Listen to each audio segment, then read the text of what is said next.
My brothers and sisters, please join me in a short prayer. In the name of the Father, and the Son, and the Holy Spirit. Dakilang Diyos na mingiyawan sa dahil. Maraming salamat, Panginoon, to bring all your people in this prayer, to worship you, to give you thanks, and to honor you, O Lord God.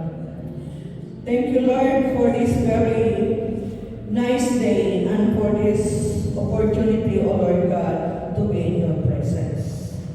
Bless everyone who are here today, O Lord God, and those who are still to come. Lord, bless me as your chosen servant to give the inspirational talk, O Lord God. Let your will be done to me, O Lord, not my will. Just use me as an instrument of yours. We ask this in the mighty name of Jesus. Amen. In the name of the Father, the Son, and the Holy Spirit. Purihin muna natin si Lord.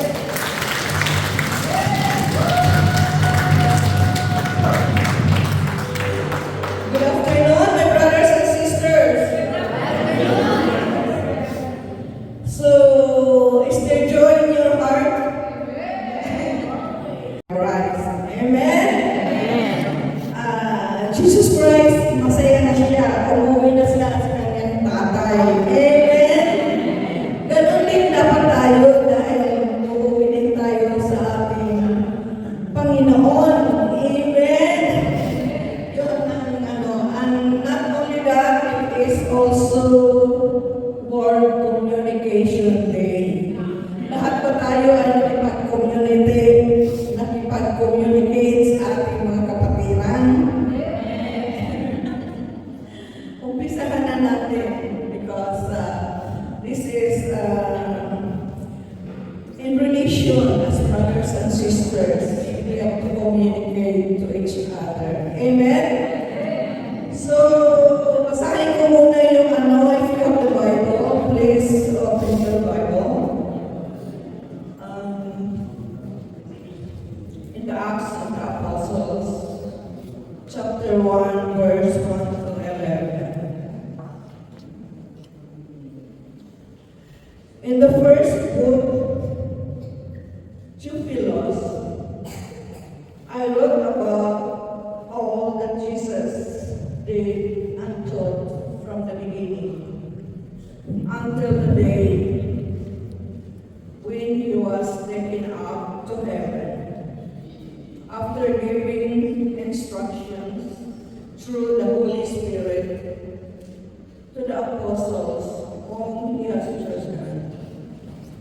After his suffering, he presented himself alive to them by many convincing proofs, appearing to them over the course of 40 days and speaking about the kingdom of God. While staying with them, he ordered them not to leave Jerusalem, but to wait there for the promise of the Father. This, he said, is what you have heard from me. For John baptized with water, but you will be baptized with the Holy Spirit not many days from now. So when they had come together, they asked him, Lord, is this the time when you will restore the kingdom of Israel to Israel? He replied, it is not for you to know the times or periods that the Father has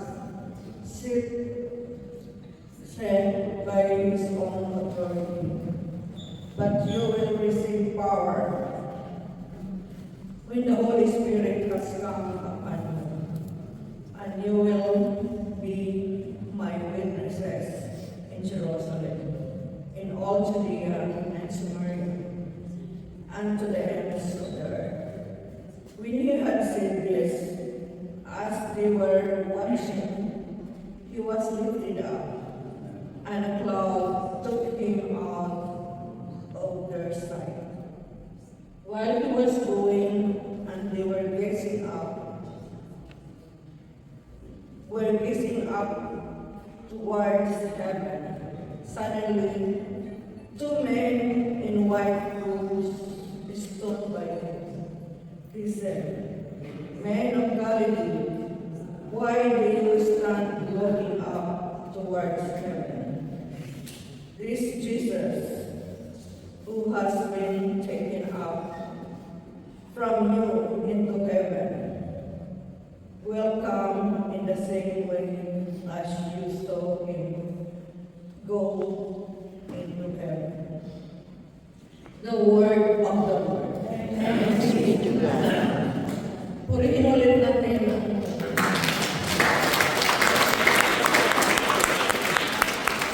You can sit down.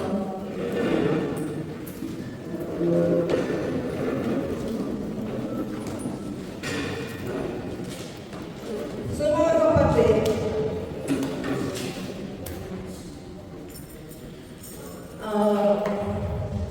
the whole text that I read is about instructions. Nagbigay ng instructions ng ating Panginoon. Ano bang instructions? Directions, command, or guide how to follow or to perform the task. Tayo ba nakikinig ng instructions? Ito lang nakikinig dalawa.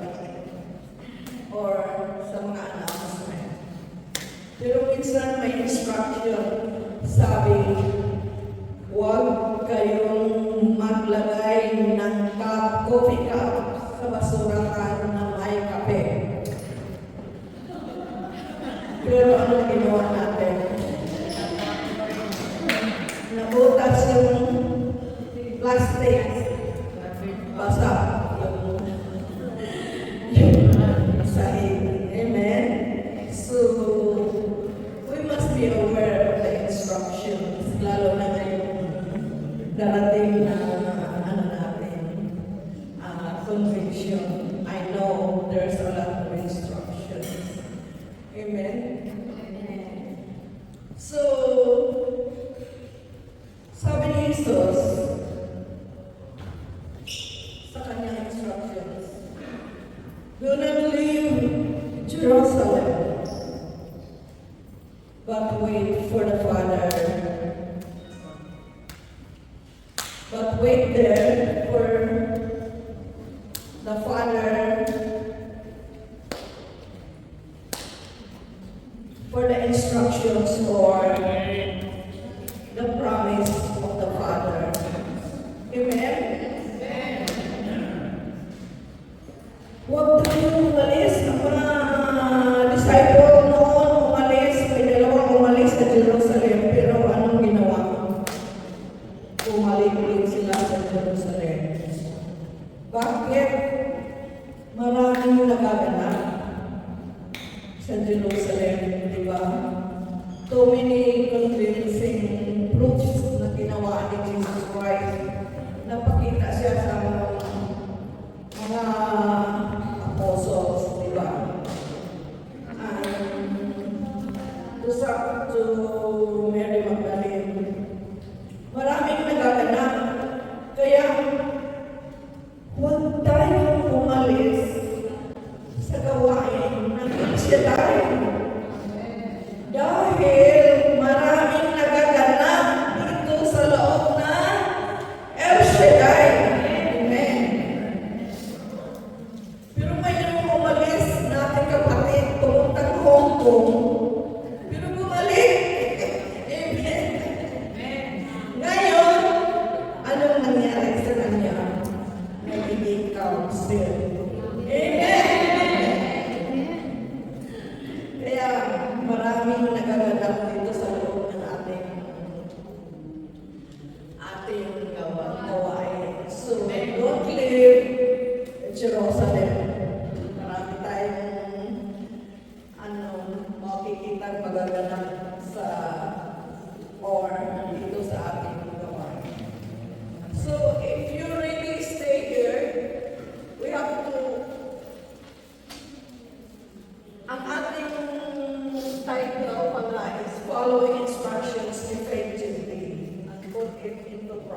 action. So my brothers and sisters, if we follow the instructions, like what Jesus did to the disciples. So by following instructions, what we must do? We have to wait patiently. Because if we will wait patiently,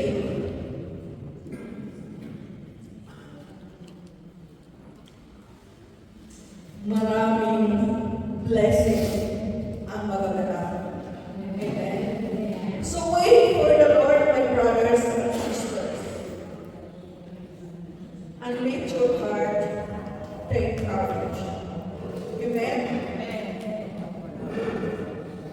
And if you wait patiently,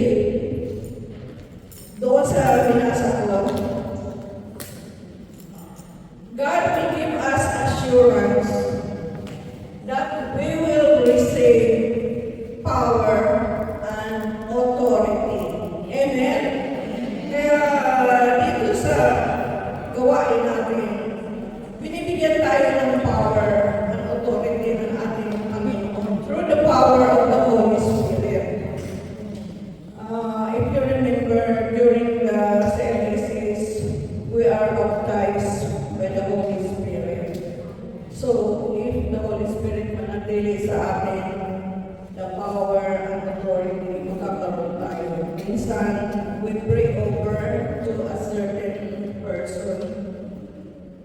Pinipray over natin. Minsan bumalik, but we are not the one who is giving the healing. It is the power and authority of our God through the power of the Holy Spirit.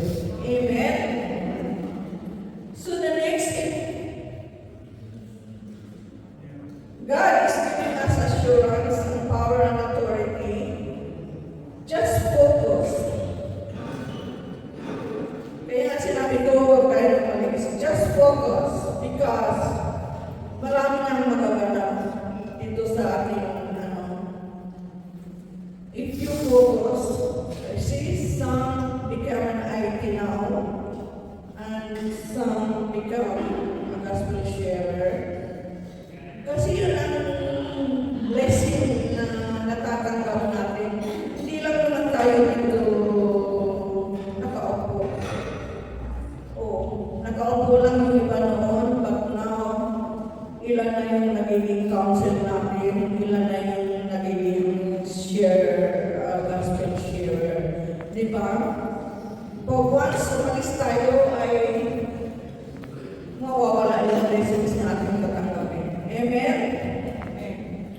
So, if we just focus intently in this gawain, God will give us courage and will be the encourager to others. Naalala ko, kung umalis ako noon, ito as my experience, if I left this gawain with all my trials, problems, and persecutions, I don't receive the power of the Holy Spirit. Yung ginawa ko hindi yun is a tough decision, but because of the power of the Holy Spirit na ibinigay ng Diyos sa akin, I overcome all trials, persecutions, and problems. Kaya purihin si Lord, purihin ko si Lord. I-pray natin si Lord. So by doing so, my brothers and sisters, we become an effective workers in this vineyard. If we really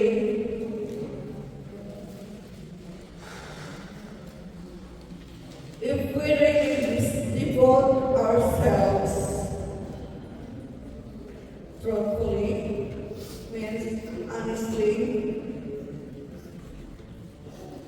or to speak or act and report in an honest manner. Magiging truthful tayo kung hindi tayo umalis. At sa pakikinig ng salita ng Diyos, siyempre, hindi naman natin pakinggan tapos labas dito. Kailangan isabuhay natin para matuto tayo. We will become truthful and honest in this gawain. Diba? So if we are truthful and then we devote also ourselves rightfully, puro tama na ang ating ginagawa. Although sumasablay, but we have to do the right things always. Amen. And lastly, we will be a vigorously worker in the vineyards of God. And we are performing our task energetically and powerfully here. Kaya I appreciate ko lahat ng mga members, attenders, especially councils. They are given power and they are an active performance in this life. Hindi lang yun, preacher, gospel sharer, and let us not live in this life para gagamitin pa tayo ng ating Panginoon. Amen? Pagiging natin